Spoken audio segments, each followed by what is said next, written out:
What is poppin', fam? Spanik here, the coach of the New York Rangers, and this is WPL season number 8, I'm pretty sure, week number 1, and we are taking on the defending champion himself, Dominic Milano and the New Jersey Naganadevils.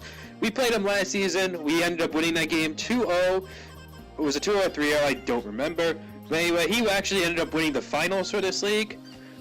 And we were eliminated round 1 in the playoffs by Pesky Skitty and the Ottawa Garchomps, who actually didn't return for this season.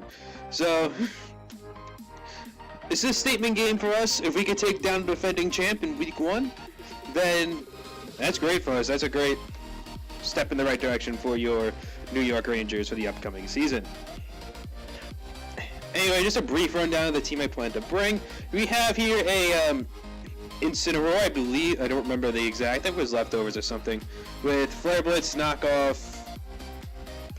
I think it had Fake Out and something else. I don't remember. We have FizzDev, Rocky Helmet, Jellicent. This is kind of my main response to the Mega Kangaskhan, which I actually didn't think he was going to bring, because I could have, because like I said, I have Ferrothorn also here, and I could have brought like an Iron Barbs Rocky Helmet type set, and this Kangaskhan we could take in 10 million. I don't have, spoiler, I don't have Iron Barbs Rocky Helmet on my Ferrothorn, but I am physically defensive. So yeah, well, Jellicent's gonna be my main answer to Kangaskhan, because I actually feared he would bring a Fire Blast Kangaskhan this game, expecting Ferrothorn to be the response, so I made Jellicent the response instead. So you just FizzDev Jellicent kind of has a good matchup against his team overall. Like, he could deal with the Tarantrum if he doesn't have Crunch. Really, I know he has 2 electric types, but this really is not supposed to deal with them. However, the next mon is supposed to deal with them. Nidoqueen. We have a Life Orb Nidoqueen, which kind of just spams Bolt Beam against his team fairly nicely, with Earth Power as well, with enough speed to outspeed a min-speed Tyrantrum, especially if he's like a Dragonad's variant. I could go in my Nidoqueen and just click Earth Power if he tries to maybe force me out with potential Earthquake. Or I could gauge his Sensi if he Scarfed or something and deal with it accordingly. We have Double Dance Thunderous with Thunderbolt, obviously Nasty Plot, obviously Agility, and I think my 4th move was Dark Pulse with Darkinium Z. I was thinking about Bloom Doom, but he could have brought a Delmise, which I was kind of afraid of. Trying to get that an AB Delmise would completely wall my Thundy spread, so I decided to go with the Dark Pulse instead. He didn't bring the Delmise, unfortunately, so that Bloom Doom set would have been really nice. Actually, could have straight up won this game. We have another FizzDev Ferrothorn, and this is mostly for his Zero Aura or his Tyrantrum. It could deal with the Kangaskhan in theory, but I really think that Kangaskhan's gonna be packing like Fire Blast or something. So yeah, this is kind of more for his Tyrantrum or his Zero Aura. And last one, we have Scarf Starmie with Scald. With just Scald as an attacking move. It's Trick, Scald, or Fleck type, and Rapid Spin. I could have... Mainly, big thing with this Starmie set was because he could have brought a Ditto, which he didn't bring. And this Starmie set was meant to kind of bait the Ditto into thinking that I'm not like a Choice Scarf variant. And then I could just start spamming Scarf Scald on his team, maybe surprise his Zero Aura, pick it off, outspeed Zergatry, +1. Tyrantrum 2, I'm pretty sure I outspeed +2 Tyrantrum. This thing is actually pretty slow. The problem with that is I was well by Vaporeon, but I could always trick that. I could trick Hippo as well. So anyway, that's his team. That's my team. He didn't bring Delmise or Ditto, 2 mons I was really expecting to come. I didn't think he was going to bring his Circuitry because he did drop it before week 1. So I figured that he wasn't going to bring that, but he did bring it. So yeah, let's see how this battle ended up playing out.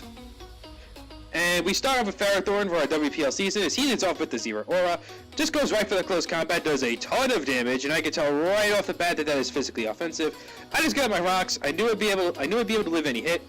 So now I just got into my Nidoqueen as he knocks off. Good play on his end. Knocks off my Life Orb, which is fine. I still lived relatively easily. As now he goes out into the Hippo. As I just set up a layer of Toxic Spikes here, which is going to be really nice for me, being the fact he doesn't have a poison type on his team. I could get chip damage on the Tyrantrum, chip damage on pretty much all his team. And he really doesn't have a way to get rid of him. He doesn't even have a Defogger that he brought, so my rocks are going to be here to stay, as are my Toxic Spikes, because he didn't bring his Delmise. And I just go back out into my Ferrothorn here. If he has the Fire Fang, so be it. He just goes to Slack Off, which is completely fine. I'm just getting my leftovers. Don't have to worry about the sand damage, as he just goes out into the Tyrantrum right now. As I just reveal Leech Seed, try to get some HP back, continue with this thing's longevity. As now I just go out of my Incineroar, really kind of more for the Intimidate. I knew he was going to either Dragon Dance or Head Smash there, so I figured, screw it, I really don't need Incineroar for this game. As now I go out of my Nidoqueen, and I rolled the dice on him not being Scarfed, and I was right, he wasn't Scarfed. Actually, I shouldn't say that. I knew if he was Scarfed, he'd go for Head Smash and he couldn't kill me. And if he wasn't Scarfed, he'd either sack or have to switch out, and he doesn't have a good switch into Nidoqueen. So I had no reason to not go Nidoqueen there and click Earth Power. Maybe even bluff being Scarf Queen. But anyway, yeah, I could have bluffed being Scarf Queen, which, actually no, I couldn't because he knocked off my Life Orb. Never mind. Forget I said that.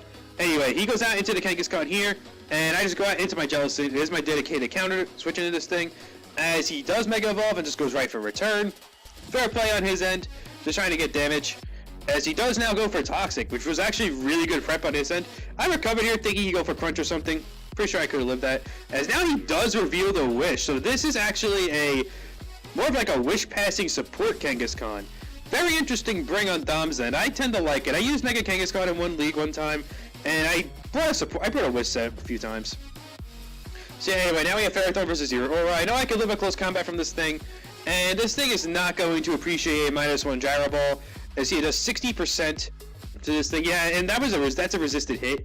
So now he's going to die to Toxic no matter what, so I have no reason to not go into my Nidoqueen here, as now he just does die to Toxic. I save Ferrothorn for Death Fodder, as now he goes out into the Circuitry, and I actually end up outspeeding the Circuitry. Very, very interesting Circuitry set. Apparently he was max Modest, which makes sense just why my Nidoqueen outsped it. Had enough speed for his Tyrantrum, which does outspeed Modest Circuitry. So now he goes into the Vaporeon, which is very, very weak at this point. And now I just go out into my Thundurus. He goes out into his Thundurus switching, which is obviously this thing. And I just set up an Agility here. I should have Nasty Plotted though, because I did outspeed the rest of his team with this thing. And now I click the Dark Z, which actually isn't going to take this thing out. It's going to do a ton. It's going to do about 40%. I was thinking about Nasty Plotting, but I was afraid of Stone Edge. And as you can see, he did not end up having Stone Edge because he clicked Toxic. I went for another Dark Pulse there because it's my only move to hit this. I probably should have Nasty Plotted there, honestly. Slack Off was obvious. Now I decided to go for a Nasty Plot as he slacks off again. But as you can see, this Dark Pulse doesn't come nearly close to killing it. I could have maybe saved some diff going for a Nasty Plot instead of an Agility on the first turn. But what are you going to do? So now I go to my Jellicent, and I can just click Hex here. That was a big reason on why I brought Hex on Jellicent, because I knew Toxic Spikes were going to be nice this game. As now he's going to go out into his Kangaskhan here. I could just click Scald, take this thing out. He gets a Wish Up, probably thinking he's going to be able to stall me out with his Hippo. But I mean, I still have my Scarf Starmie in the back at at full. And this is going to Scald's going to do 32% to him, so Scarf Starmie Scald should be able to KO this Hippo, and there's really not much he could do here. We're going to be able to pick up a very, very nice 2-0 win in the WPL for Week 1. As you see, that does 52%. He can't even stall me out with the sand. So, we're going to be picking up a nice Dubski here. And down goes the Hippo. So we got a nice 2-0 Dubski against the defending champ himself, the defending champ himself, Dom, and the New Jersey Naganadevils. So GG to him. He'll definitely turn this around. Dom's a great battler. Faced him in many leagues. He'll turn his season around for sure.